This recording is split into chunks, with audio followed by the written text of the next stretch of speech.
벚구경 개송 7번째입니다. 쾌락을 추구하면서 살고 감각기관을 다스리지 못하고 먹는 데 적당량을 모르고 게으르고 노력에 열성이 없는 사람은 바람이 연약한 나무를 쓰러뜨리듯이 악마가 그를 정복한다. 벚구경 개송 8번째입니다.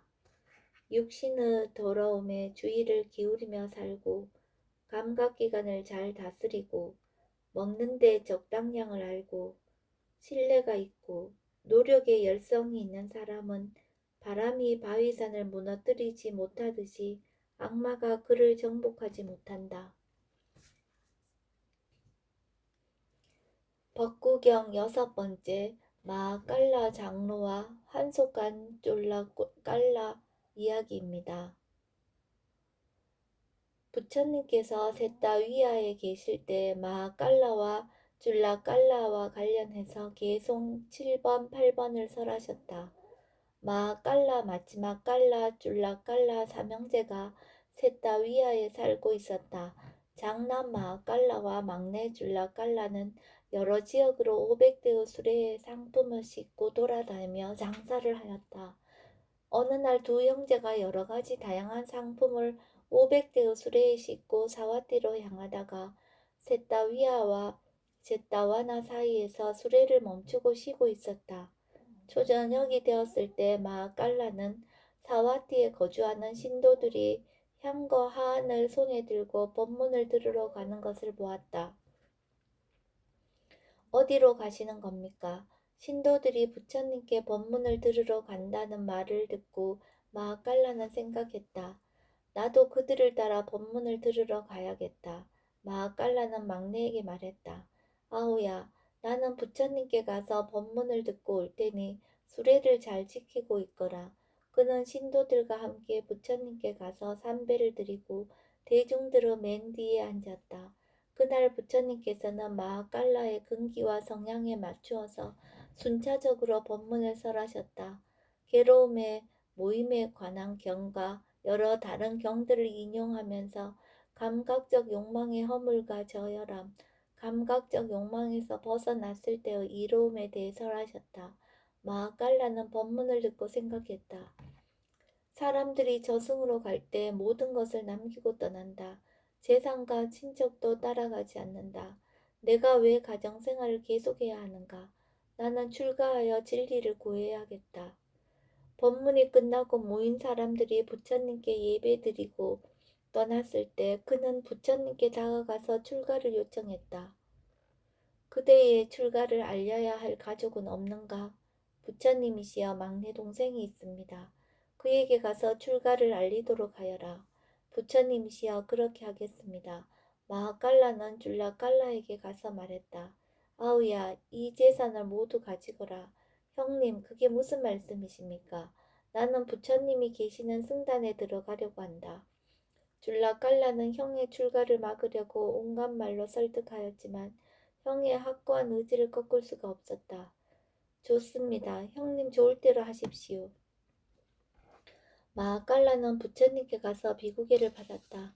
줄라 깔라는 시간이 좀 지나면 형을 데리고 세속으로 되돌아가야겠다라는 생각으로 형을 따라 비구가 되었다.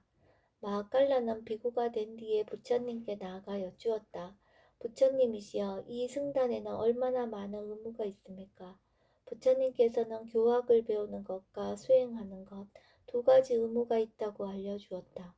부처님이시여, 저는 나이가 들어서 출가했기 때문에 교학을 배우기에는 너무 늦었습니다. 저는 바로 수행으로 들어가겠습니다. 마하깔라는 부처님께 아라한으로 인도하는 공동묘지에 머무는 두 타행을 가르쳐 줄 것을 청하였다. 그는 부처님의 가르침에 따라 두 타행을 수행하기 시작했다. 초경이 되어 모든 사람이 잠들면 공동묘지로 가서 수행하다가 새벽이 다가와 사람들이 일어날 때가 되면 사원으로 돌아왔다. 그때 공동묘지를 관리하고 시체를 화장하는 깔리라는 여인은 어떤 사람이 공동묘지에 앉고 일어서고 경행하는 것을 보고 생각했다. 한밤중에 이 무시무시한 곳에 오는 사람은 도대체 누구인가? 가서 알아보아야겠다. 그때는 너무 어둠이 짙어서 상대를 알아볼 수 없었다. 그녀는 공동묘지의 헛간에 가서 횃불을 준비하고 아들과 딸을 데리고 공동묘지에 몸을 숨기고 기다렸다. 스님이 다가오자 그녀는 스님에게 다가가 삼배를 올리고 물었다. 스님께서 이곳에 머무십니까? 그렇습니다. 제가 자요. 스님, 공동묘지에 머물려면 지켜야 할 규칙이 있습니다. 제가 말씀드리는 규칙을 지킬 의향이 있습니까? 무엇을 지켜야 합니까?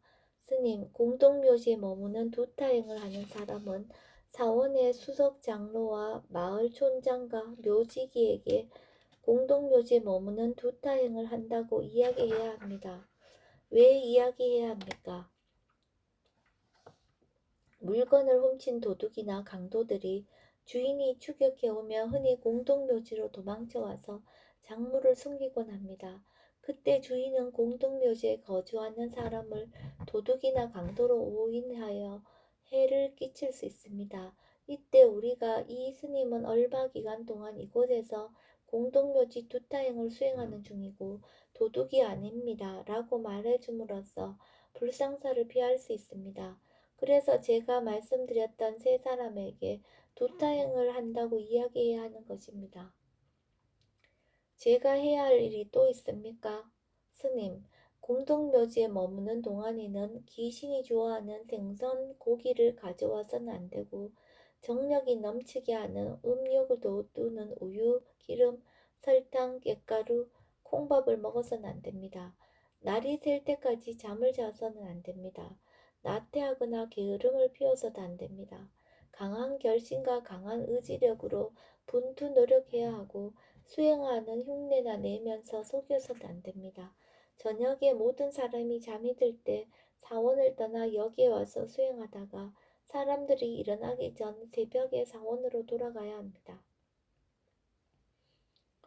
스님께서 이 공동묘지에서 거주하는 동안 비구의 의무를 완성하고 죽는다면, 그래서 사람들이 스님의 시체를 가져오면 제가 장작더미 위에 스님의 시체를 얹어놓고 향과 한으로 시체를 장식하고 삼배를 올리고 장례를 치를 것입니다.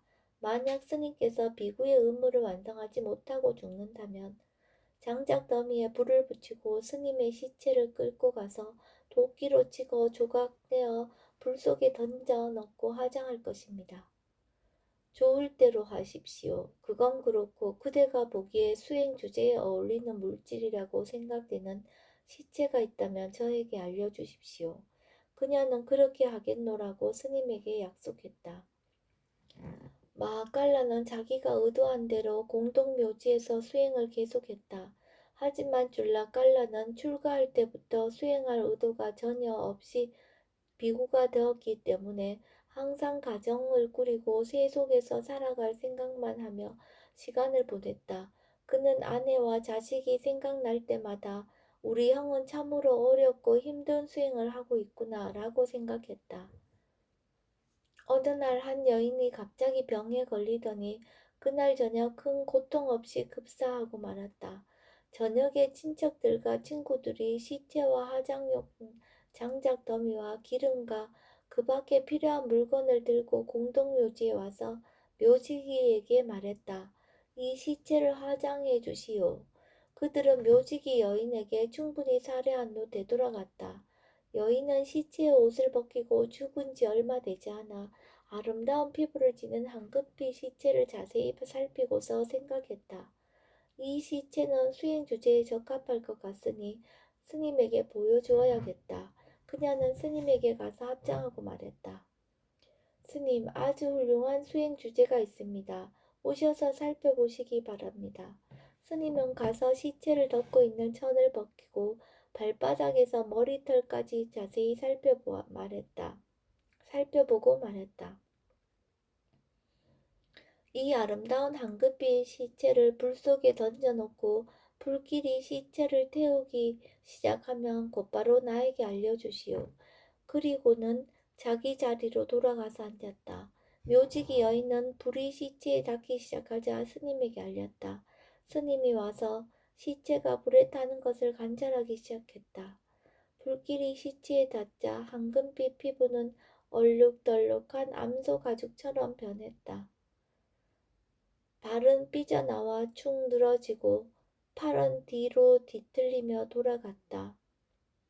아름다운 얼굴은 부풀어 오르고 쭈글쭈글해지다가 벗겨지면서 흉물스럽게 변해갔다. 이 시체는 전에는 너무나 아름다워 많은 사람들에게 즐거움을 주었는데 이제는 죽어 한 줌의 재가 되어 가는구나. 스님은 자리로 돌아가 앉아서 늙음과 죽음을 분명하게 관찰하기 시작했다. 모든 형성된 것들은 무상하다네.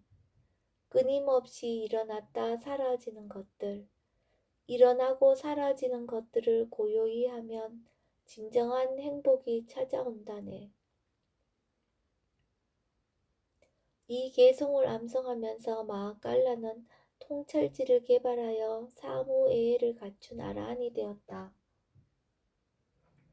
마하깔라가 아라한이 된 얼마 뒤에 부처님께서는 비구들을 거느리고 여기저기 유행하시다가 셋 다 위하에 도착하여 심사파 숲에 머무셨다.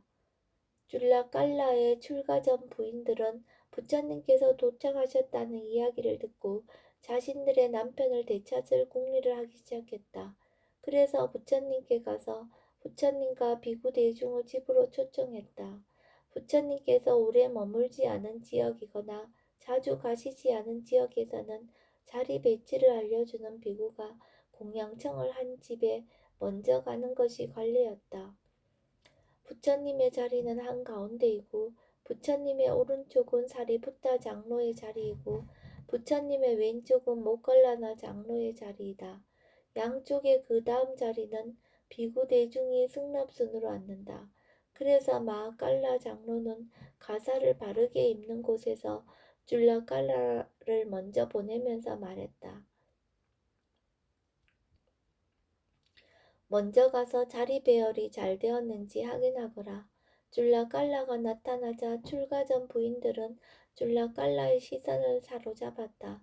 부인들은 장로들이 앉아야 할 곳에 사미들의 자리를 놓고 사미들이 앉아야 할 곳에 장로들의 자리를 놓으면서 줄라깔라를 놀려대자 줄라깔라가 말했다. 그렇게 자리를 배열하지 마시오. 아래 사람 자리를 윗자리에 놓지 말고 우더린의 자리를 아랫자리에 놓지 마시오. 여인들은 못 들은 채 하면서 말했다. 여기서 왔다 갔다 하면서 무슨 짓을 하는 거예요? 자리를 배열하는데 이래라 저래라 지시할 권리가 있나요? 누구 마음대로 비구가 되었어요? 누가 당신을 비구로 만들었나요? 무엇 때문에 여기 왔나요? 여인들은 그의 옷가사와 아래 가사를 벗기고 흰옷을 입히고 목에 화환을 씌우고 속인으로 만들어 놓고 말했다. 부처님께 가서 자리 준비가 다 됐다고 아뢰도록 하세요. 줄라깔라는 짧은 기간 동안 비구가 되었다가 한안거도 지내기 전에 환속했기 때문에 환속에 대한 부끄러움이 없었다. 줄라깔라는 흰옷을 입고 속인의 모습으로 거리낌 없이 부처님께 가서 삼배하고 부처님과 스님들을 모시고 돌아왔다. 비구 대중들의 공양을 마치자 마하깔라의 출가 전 부인들도 자신의 남편을 되찾을 궁리를 했다. 줄라깔라의 아내들은 자기 남편을 되찾았는데 우리도 남편을 되찾아야겠다. 그녀들은 다음날 부처님과 비구들에게 공양을 청했다. 그러나 이번에는 다른 비구가 자리를 배열하러 와서 여인들은 마하깔라를 당황스럽게 할 기회를 놓치고 말았다. 부처님과 스님들이 자리를 잡자 그녀들은 공양을 올렸다. 줄라깔라에게는 두 아내가 있었고 마지막 깔라에게는 4명의 아내가 있었고 마깔라에게는 8명의 아내가 있었다. 음식을 먹고 싶은 스님들은 자리에 앉아 먹기 시작하고 음식을 다 먹고 나가고 싶은 스님들은 일어나서 나갔다. 부처님께서 공양을 마치시자 여인들이 부처님께 말씀드렸다. 부처님이시여 마하깔라 스님은 저희들에게 법문을 해 주어야 하니 부처님께서는 먼저 가십시오. 그렇게 하도록 하여라. 부처님은 비구들과 함께 먼저 떠났다. 부처님께서 마을 입구쯤 나갔을 때 비구들이 투덜거리기 시작했다. 부처님께서는 어떻게 일 처리를 하시는 거야? 의도적으로 하신 건가? 아니면 알고도 모르는 채 하시는 건가? 어제는 줄라깔라 스님이 자리 배치한다고 먼저 갔다가 한속하였지만 오늘은 다른 스님이 가는 바람에 아무 일도 일어나지 않아 다행이다 싶었는데 부처님께서는 마라깔라 비구를 뒤에 남게 하시다니 어떤 비구들은 다른 의견을 내놓았다. 마하깔라 스님은 계를 철저히 지키고 올곧은 분이시니 그분이 과연 출가 생활을 그만두고 한속할까? 부처님께서 이 말을 듣고 잠시 멈추어 서서 물으셨다. 비구들이여 무슨 말을 하고 있느냐? 마하깔라와 줄라깔라가 같다고 생각하느냐? 부처님이시여 같지 않다고 생각하지만 줄라깔라는 아내가 둘인데 마깔라 비구는 8이나 되니 그녀들이 합심해서 바지 깔랑이를 붙잡고 놓지 않으면 그도 어쩔 수 없지 않겠습니까? 비구들이여 그렇게 말하지 마라. 줄라깔라는 끊임없이 감각적 쾌락을 추구하는 사람이다. 그는 현상을 아름답다고 생각하고 대상의 마음이 휩쓸려 간다. 그는 마치 광기슭에 얕게 뿌리 내린 나무가 작은 홍수에도 휩쓸려 가는 것과 같다. 반면에 나의 아들 마아깔라는 현상을 아름답다고 보지 않으며 대상의 마음이 흔들리지 않아 마치 단단한 바위산과 같다. 부처님께서는 이렇게 말씀하시고 개송을 읊으셨다. 더러운 것을 아름답게 여기고 감각기관을 잘 단속하지 않고 개걸스럽게 먹어대고 게으르고 노력하지 않는 이는 결국 악마에게 정복당한다. 거센 바람이 약한 나무를 쓰러뜨리듯이 아름다운 것을 헛것으로 여겨 꺼리며 감각기관을 잘 단속하고 음식을 절제하고 믿음이 깊고 노력하는 이를 악마는 결코 정복할 수 없다. 바람이 바위산을 넘어뜨리지 못하듯이. 마하깔라의 이전의 아내들은 그를 둘러싸고 말했다. 누구 맘대로 비구가 되었어요. 이제 가정으로 되돌아오지 않겠어요. 그를 한속시키려고 온갖 감언 이설로 유혹하면서 그녀들은 스님의 노란 가사를 벗기려고 했다. 그러나 마하깔라는 이러한 그녀들의 행위를 보고 앉은 자리에서 일어나 신통으로 지붕을 뚫고 공중으로 날아올랐다. 그는 부처님의 개송을 마칠 때 부처님의 황급빛 몸을 찬양하면서 공중에서 내려와 부처님 발 아래 엎드려 삼배를 드렸다.